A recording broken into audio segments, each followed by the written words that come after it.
people are searching for something. They're looking at their lives, and there's something missing.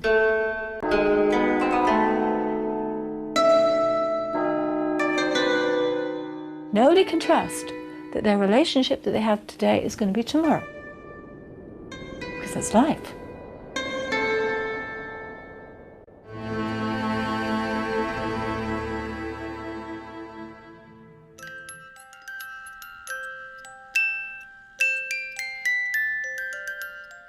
My name is Sheila Joy Raymond El-Deeb.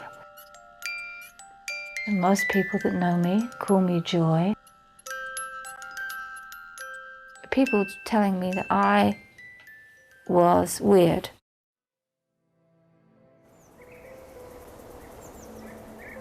The first time a man tried to put his hand down my blouse and I smacked his face, I was told I was weird.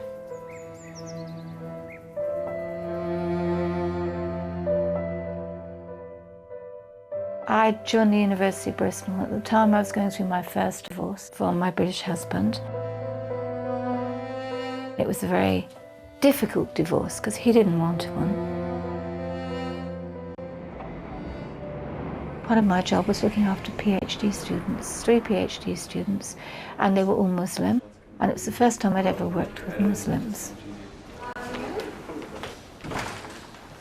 The 3 PhD students became aware, and about a week later, 3 of them came.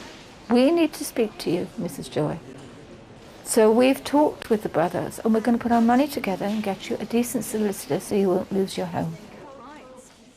And I just wanted to cry, because I thought, these guys don't know me, and they don't have much money. Most of them are on state scholarships, and yet they're going to put their money together to try and make sure that I'm not homeless. That instance was the turning point for me. You say the words, it's very simple. It was just like this great surge, but in a very all-invading, peaceful way, just like taking a shower, but on the inside.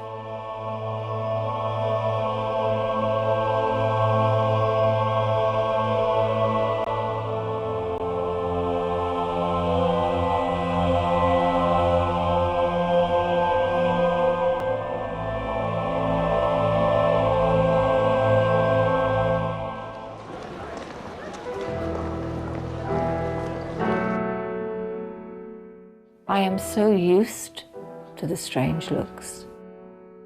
You can sense this tension or the suspicion. They're not relaxed. They don't like you sitting next to them on the bus. They prefer not to sit next to you. But then, hey, that means you get more room on the bus.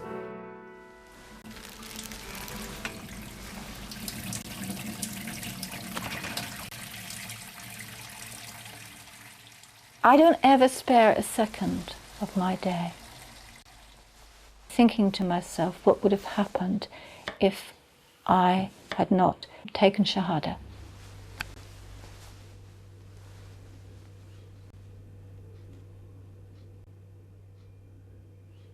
I don't say become a Muslim, because I was always a Muslim in my heart. That's why I got the problems. I know that.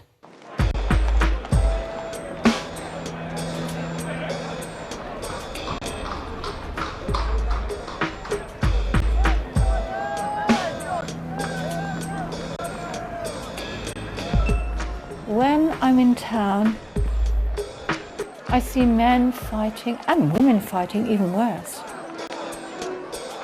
Sometimes I do judge a little bit because I'm frightened of drunks.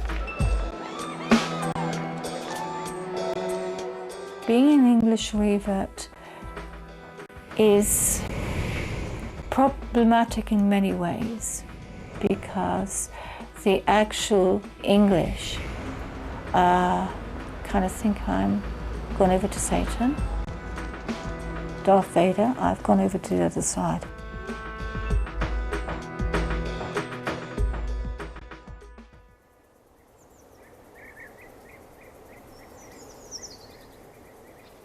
I'm so lucky. in the fact that I have contact with my family. My father was dead when I became a Muslim, but my mother was still alive, and I'm the only child. So I used to visit her all the time. My mother said that I was going to go and burn in hell, and that if my father had not died, I would have killed him. My mother used to cry every time I visited her because I had the hood on. So I then took to taking the hijab off in the car at the bottom of the road, going in, and then I would go out with the shopping list, stop the car and put the hijab on. And then one day she was in hospital and I was called to pick her up from work, and I'd forgotten to take the hijab off. She started crying, said, "You've got that hood on." I snapped at her. I said, "Yes, well, I wear it. Get over it."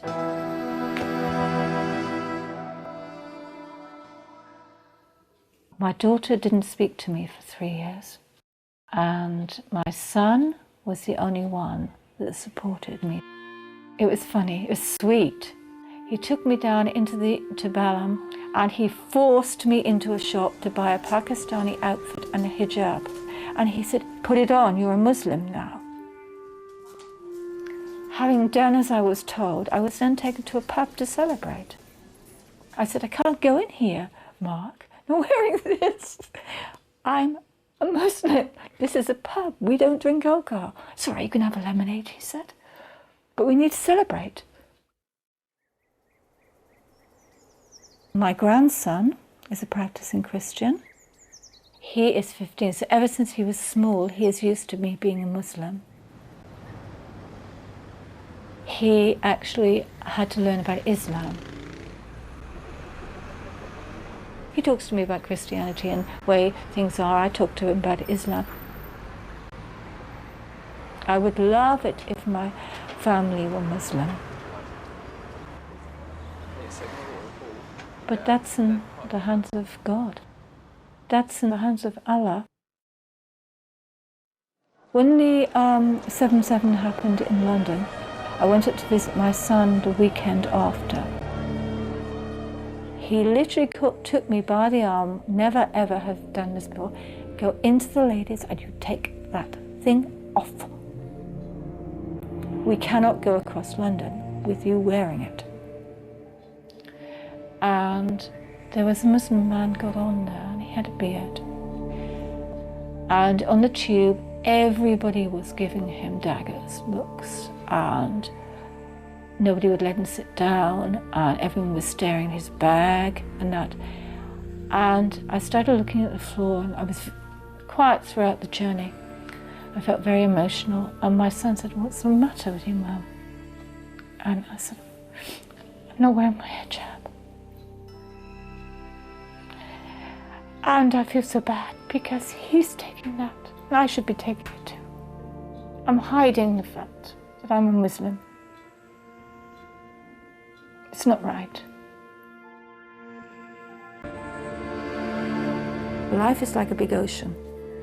We're all stones.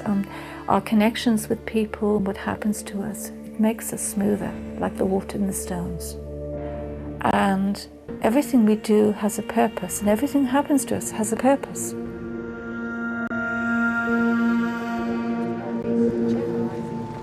I've been married twice, divorced twice. I've been raped. Anything you throw at me, I've probably been there. My life has not been difficult. My name is Sheila Joy Raymond El-Deeb, or Farah, if you want to put it in Arabic and Urdu. I am nearly 63. I am Bristolian born. I'm a Muslim. I'm a woman.